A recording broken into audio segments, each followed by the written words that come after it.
आज हम मुकेश अंबानी के सबसे बड़े कुएं की बात करेंगे, जहां से मुकेश अंबानी भाई को हर साल 66,000 करोड़ रुपीस का प्रॉफिट जनरेट होता है। मतलब महीने का कितना हो गया, 5500 करोड़। वो कहां से जनरेट होता है? जामनगर रिफाइनरी, गुजरात से।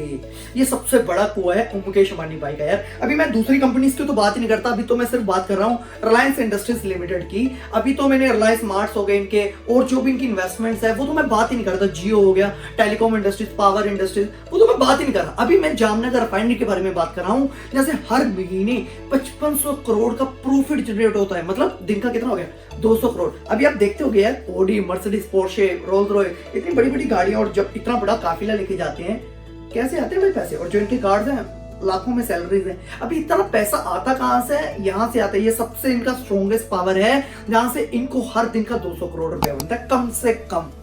और लगाना तो है ना भाई।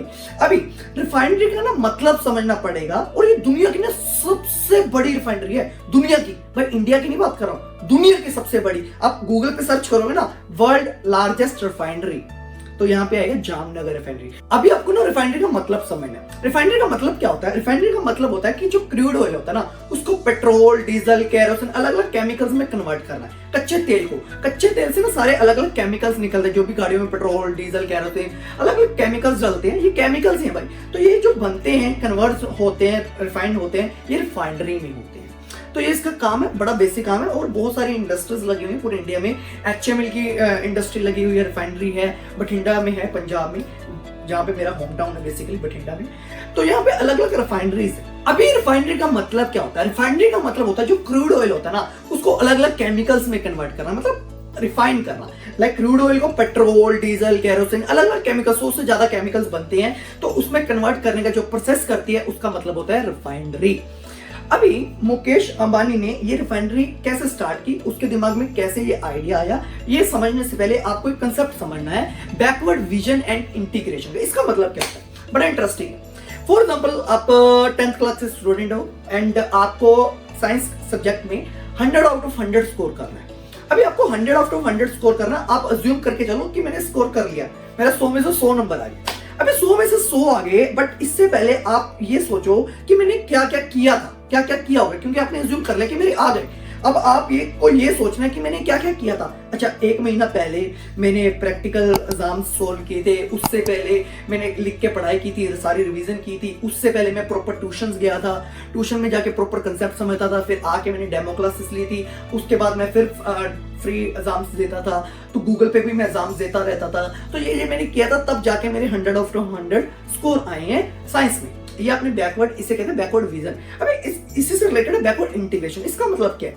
अभी उनका ना धीरूभाई अंबानी का कपड़े का काम था, जो इनके पापा हैं मुकेश अंबानी के, धीरूभाई अंबानी, इनका कपड़े का काम था, साथ में इन्वेस्टमेंट थी एंड कंपनी थी। अब जो कपड़े का काम था, जो कपड़ा है, ये बनता किससे? ये बनता है यार्न से। अब जो यार्न से बनता है, यार्न किससे बनता है? पॉलीमर से। अब पॉलीमर कहां से बनता है? पेट्रोकेमिकल से। तो इनका दिमाग ऐसे चलता था, भाई मुझे किसी के ऊपर डिपेंड नहीं रहना, ये बनता कहां से, मुझे वही क्रिएट कर रहा है, मुझे मैन्युफैक्चरिंग करनी है। अब मैं पेट्रोकेमिकल, मैं ही रिफाइनरी डालूंगा, मैं खुद रिफाइन करूंगा, मैं खुद बनाऊंगा। मतलब उन्हें लगता था कि मुझे किसी के ऊपर डिपेंड नहीं रहना। तो ये चीज उनका माइंडसेट देखो, कि वो मैन्युफैक्चरिंग में जाते थे कि मैं किसी के ऊपर, वेंडर के ऊपर निर्भर ना रहूं। अब यहीं से इनका कंसेप्ट शुरू होता है। जुलाई 1999 में ये रिफाइनरी की शुरुआत करते हैं, जुलाई 1999। अब ये कितने टाइम में बनी? 3 साल के अंदर बनी। कितने एकड़ की जमीन थी? 5000 एकड़। ये फेस 1 की बात कर रहा हूं, 5000 एकड़ की। और आप सोच रहे हो कि कितनी इन्वेस्टमेंट लगा दी? अरे भाई, इतनी इन्वेस्टमेंट कम लगाई हो तो सब ना कर लेते। मेरा बर्थ 2000 का है, अगर इतनी इन्वेस्टमेंट होती तो हर कोई कर लेता ना भाई। अभी 1999 में इनकी जो इन्वेस्टमेंट लगी, 50,000 करोड़ की इन्वेस्टमेंट लगी। सिर्फ 50,000 करोड़।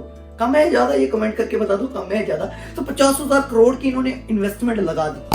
अब इतनी इन्वेस्टमेंट तो यार मोनोपोली तो करेक्ट होगी ना, ऑब्वियसली। हाँ, इनके कॉम्पिटिटर्स हैं, बट कॉम्पिटिटर्स बहुत छोटे हैं, इनके ना के बराबर ही है। अब यहाँ पे मोनोपोली कैसे क्रिएट होती है, इन्होंने मोनोपोली इंडिया में, पूरे वर्ल्ड में कैसे क्रिएट की, इसे समझने के लिए आपको कॉम्प्लेक्सिटी इंडेक्स को समझना होगा। अभी कॉम्प्लेक्सिटी इंडेक्स का मतलब क्या है?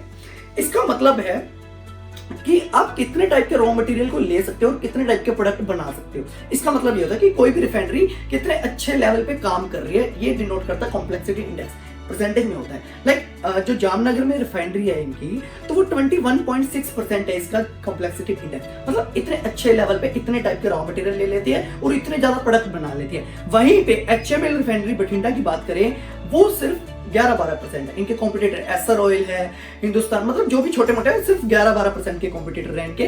तो मतलब ये बहुत बड़े लेवल पे और सबसे बड़ा कुआ, और हर दिन का प्रॉफिट 200 करोड़ से ज्यादा, हर दिन का प्रॉफिट, और साल का 66,000 करोड़ का।